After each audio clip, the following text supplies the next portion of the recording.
What's going on, guys? Day off today in Sacramento, California. Yesterday we were in LA. We did a seminar in LA and it was absolutely wonderful. It was magical. We had a great time, met a lot of really cool people from all over the country, all over the world. Taylor is working, Banks is screaming. Kate and I are gonna go out. We have this company that shipped us out this really cool electric bike. So we're gonna go back to the trailer now and we're gonna put the electric bike together to be able to cruise around town on days off or on lunch breaks and stuff. So just wanted to give you guys a little behind the scenes of what we're doing on our day off today in Sacramento, and also thank everybody who's come out to the tour so far. It's been absolutely lovely. So Kate and I are gonna open this baby up and see how we can put it together. I don't know if it's gonna be hard or not, but I'm really excited about it. Yeah, baby. Let's get this baby out. Life's a beach and add back here and that. Whoa, cool, my favorite color. Yeah. We're getting there, baby. It's pretty easy, actually. We're ready to go. Oh, we're going. Oh, oh, oh. This thing goes. Taylor! Yee!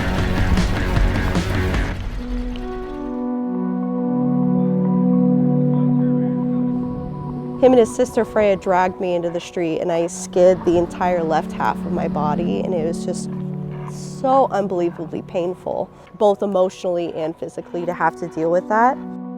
So this is pretty big deal. Biggest goals?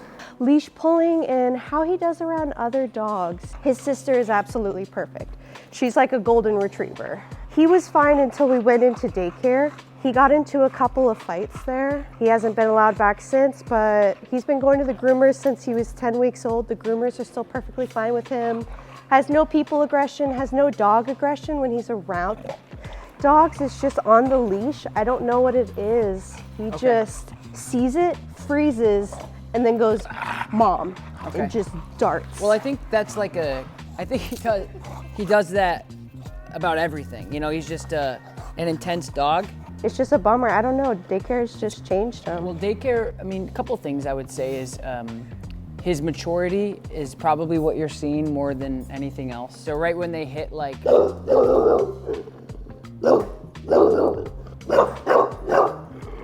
Sir, what are you doing? Some dogs just don't do well in daycare. So I personally wouldn't be so focused and caught up on like the daycare thing, because I think it was probably more of he was a puppy, now he's not. I'm happy to be here, man. Abby and I sprung out of bed. We're like, we're gonna see Forrest today. Yeah, cool. Actually, funny story. I talk about this. This was the first little bus adventure, and Abby, I've told you about this before, where Forrest and I and Taylor, before we were married, we trekked from Forrest's house in Medford to Michael Ellis's school in Santa Rosa, and we slept here with Elzer, who was with us? Andy, Elzer, and Amos, all three. And then Forrest slept under the platform, and it like changed everything for me, and that's when I went and built a van, and so it's kind of coming full circle now to be here and see this. But this is the van. I talk about it in my podcast about going through the Redwood Forest and sleeping in parking lots and going to Michael's school, and it was an amazing experience. But this is where it all went down, baby. That was a fun trip. It was very fun. Is that normal, just the pull there? Yeah, the pull, and then he just walks away. All right, okay. So we might want to switch to some sort of prong collar. It's just too big to have anything that he can pull through. We're gonna go back on the trailer and see if we got any more equipment on here. Look at this ham boy. He's so cute. All right, so now we have a 3.2, I think, Hermspringer with a click lock. It's my only one left on tour. This is gonna be the better option for him because of how big he is. Ah, yes, tour manager Tate. You're not gonna put it on me? Oh, okay. Just kidding. Just kidding. But somebody's got to hold Odin. Oh, okay. And give him a little kiss on his slobbery face. I like him. He's sweet. He looks like a tiger. Looks like a little tiger. All right, you guys, I'm about to show you how to introduce leash pressure before we change the dog owner's life. I want to show you how to change your dog's life if you have a puller like Odin.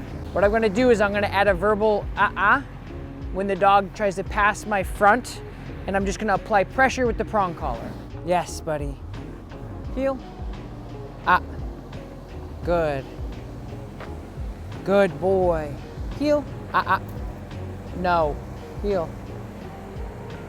Yes, good boy. Right now, just verbal positive reinforcement. But as soon as he crosses this invisible line that's in front of me, I'm just giving him a little pressure. Heel. I'm flicking my wrist here. No, sir. No. Heel. Good. Check in with me. Heel. Inside turn. Inside turn.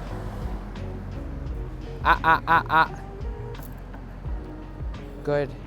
Like I said before, absolutely lovely dog. Fun to be around, fun to train.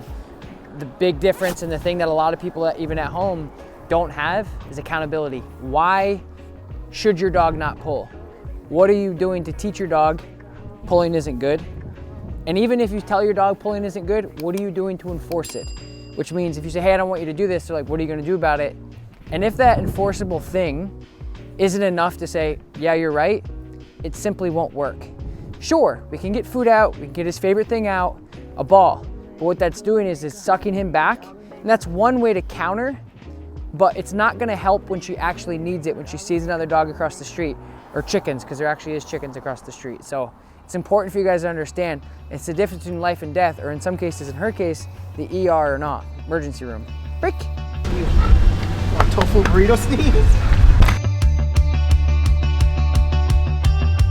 Like 5 people or whatever it is, like whoever. Try to normalize it. We just had lunch at the Simple Cafe in Ashland, Oregon, and it's official. That's the best food we've had on tour so far. Very good. There's a wild Oregon deer, and Elzer is excited. Sneezy. Still got it. About the deer in town is they'll stand up, like they'll confront a dog. Oh, really? Yeah, I got confronted by 6 of them. Yeah, so your boy is about to get in a hoof fight right here, maybe. Yeah. But they ain't never messed with the sneeze, though. They ain't messed with the piss. No, you ain't seen no sneeze. Oregon, baby. Basically, as you're walking and he passes your legs, you're snapping that collar back. Oh. Yeah. Like a. It's like a snap, so you're just trying to get his attention. So when you snap the collar, like basically this collar has the same action, it's just, this is plastic and that's metal. So when you pull, or I'm sorry, when he crosses that line, you're just snapping the collar like this. Okay, Yeah. that makes sense. So let's heel him this way. I have a silly question. Okay. Does it make me a bad person for having him in this heel for so long? No, you can break him whenever you want.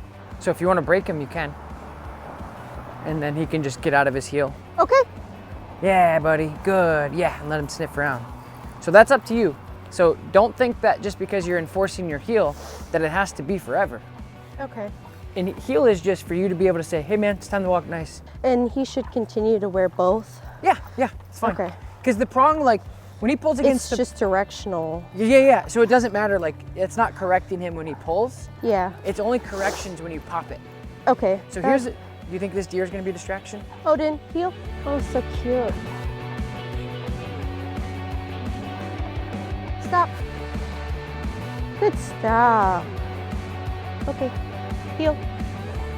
So see that distraction? So you see what I'm saying? So like Yeah. before, he would just continue to pull.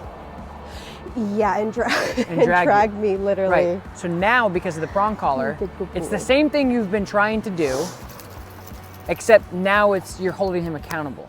Yeah. So before it was like, please no. And he's like, scream, Mom. I kind of. Behind us?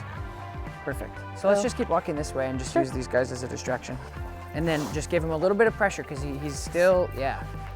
And then you can slow down and just stop. And what I typically do is I'll apply a little back pressure there. Good.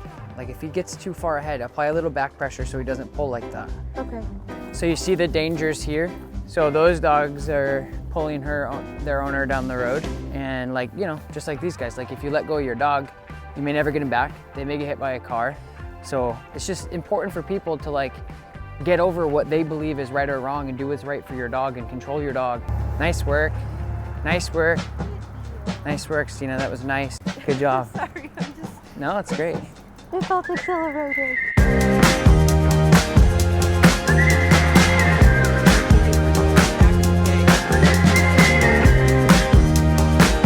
So we'll work on, I want you to work on a sit, and then we're gonna work on impulse control, which will kind of be like the same thing as another dog, is it's gonna be a heavy distraction like these chickens may be, if you realize is what they are. So what we'll do is I'm just gonna use this ball as a distraction. So you're gonna break him to the ball, but on your terms. This is gonna be really hard for him. So you're gonna hold this, let him know like, hey man, this is the dog, right? Yeah. So it's the same distraction. Sit. Good, try to get next to him. So yeah, there you go. That's where you should be. And then you're gonna just flick your wrist. You're gonna flick the collar if he gets up. Don't try to pull him back, just pop the collar. There, just like that, and back into a sit. There you go. Good. Now hold, let him know. This is new for him. He's like, what the frick? Okay, so whenever you're ready, whenever you feel like he's done good, you can break him to it. But I would wait for him to chill out.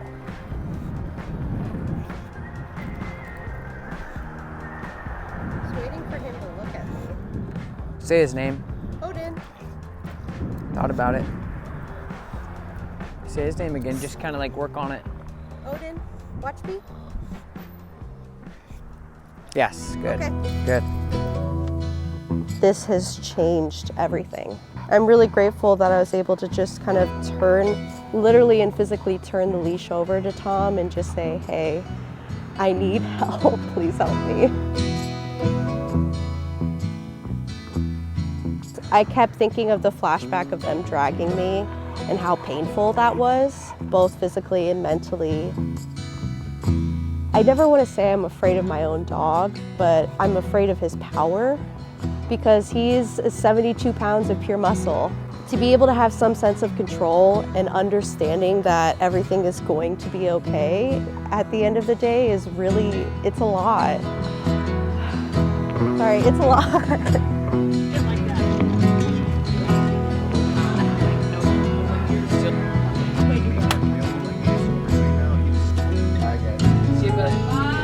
Open sesame. Imagine